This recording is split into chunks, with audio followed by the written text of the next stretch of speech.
உறுதியிலே பொருள்களை அடக்கி காட்டிலேயும் மேட்டிலையும் பொறியிலையும் கங்கை போன்ற தலங்களிலேயும் இந்த உடம்பை வருத்தி தவம் செய்து அந்த இறையர்கள் சொல்லக்கூடிய பேரவளோடு இரண்டரை கலந்து சூரியன் ஒளி போல இந்த உலகமெங்கும் யாதித்து மக்களுக்கு நினைப்பவர்களுக்கு அருள் கொடுக்கக்கூடிய ஆசிரியர்கள்தான் ஞானிகள்.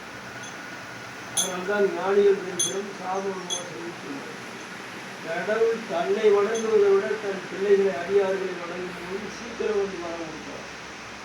ஆகினால இன்றைக்கு அம்ச நட்சத்திரம் இதுவரைக்கும் நம் ஆசிரமம் அமைத்து 7 ஆண்டுகள் ஆகிறது. பௌர்ணமிக்கு கழகத்தைச் சேர்ந்த சுரேஷ் ஐயா என்பவர் தொடர்ந்து செய்து வருகிறார்.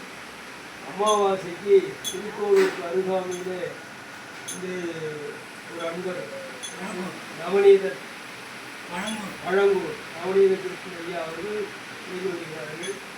மற்றபடிக்கு பூசம் கிருத்திகை இந்த அனுஷ நட்சத்திரம் இதுவரைக்கும் நானும் எந்த முயற்சியும் யாரையும் கேட்கறது கிடையாது. அது மாதிரி சாமி கொண்டு வந்து கேட்கிறாங்க.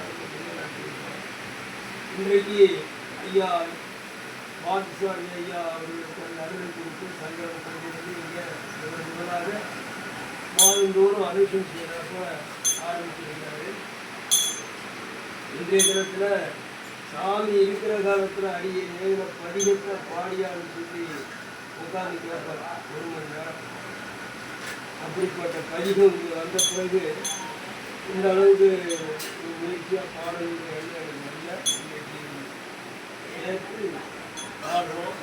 எப்படி சாமி அன்றைக்கு பாடும்போது உட்கார்ந்து அவங்களுடைய கேட்பாரோ அந்த 3 நேரத்தில் உட்கார்ந்து கண்டிப்பாக கேட்பாரு.